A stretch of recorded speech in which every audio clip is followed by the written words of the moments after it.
زیارت وارثہ میں آپ کیا پڑھتے ہیں؟ 3 طبقات پہ لعنت کرتے ہیں نا زیارت وارثہ میں. ایک اس گروہ پہ لعنت کرتے ہیں جنہوں نے آپ کو قتل کیا کربلا میں، جنہوں نے آپ کو قتل کیا.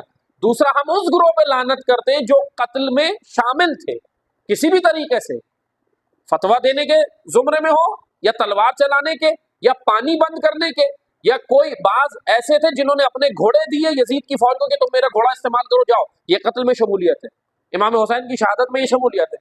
ان پہ بھی لعنت کرتے ہیں ہم زیارت وارثہ میں.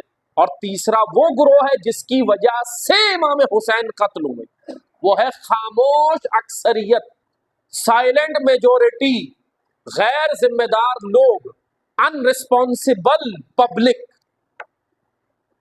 یہ ہے اصل مجرم، صرف امام حسین کی نہیں، 11 اماموں کی تاریخ پڑھے اٹھا کے، 11 امام، کوئی زہر سے، کوئی تلوار سے، کوئی قید خانوں میں.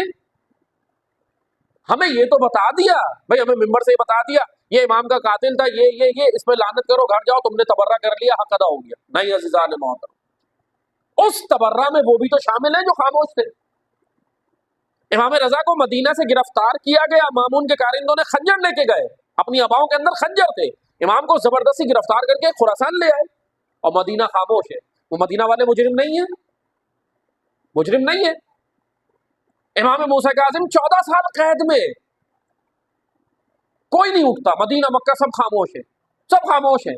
آپ کے امام کو، ہمارے امام کو، یعنی اول یہی تو یہ دیکھنا ہوتا ہے کہ دیکھیں امام کے چاہنے والے اس وقت بھی بہت تھے، آج بھی بہت ہیں، لیکن امام کی اطاعت کرنے والے کتنے.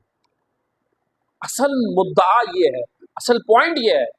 امام کو بغداد لے گئے، امام موسیٰ کاظم کو قید کر دیا، 14 سال مختلف قید خانوں میں رکھا.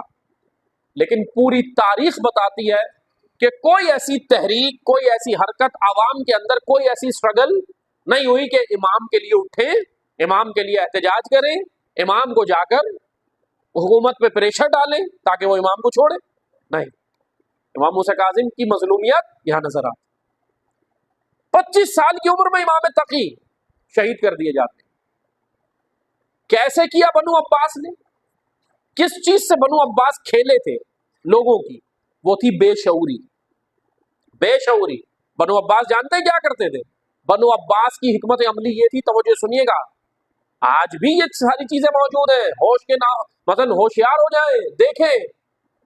ضروری نہیں کہ ہر نام لینے والا سید الشہداء کا وہ مخلص بھی ہو امام حسین سے. نہیں، بنو عباس کی پلاننگ یہ ہوتی تھی کہ امام رضا کو لے کے گئے، دیکھیں کس پلاننگ سے لے کے گئے، لے کر گئے، اس کے بعد امام کو رکھا شکنجوں میں، لیکن باہر تشیع کو، امام کے چاہنے والوں کو، فالوورز کو، ان کو یہ کہہ کے ٹھنڈا کر دیا جاتا تھا کہ امام ہمارے ساتھ خوش ہیں، راضی ہیں، سارے معاملات میں امام ہمارا ساتھ دے رہے.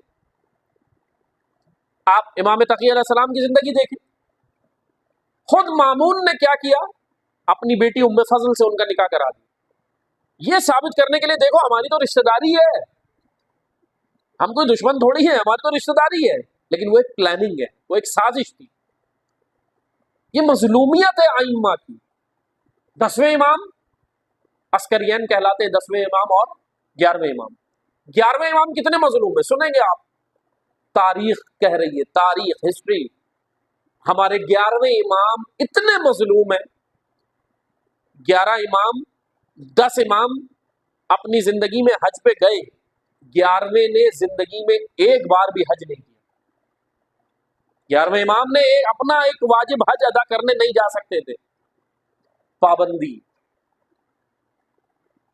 حکومت کی طرف سے. امام کو اس طرح شکنجوں میں رکھا گیا معصومین. میں یہاں تک آپ کو اس لیے لایا کہ ہمیں عزاداری سمجھ آئے کہ اب یہ عزاداری ہمیں کیوں دی، اب اس عزاداری کے ذریعے سے ہم نے کرنا کیا ہے.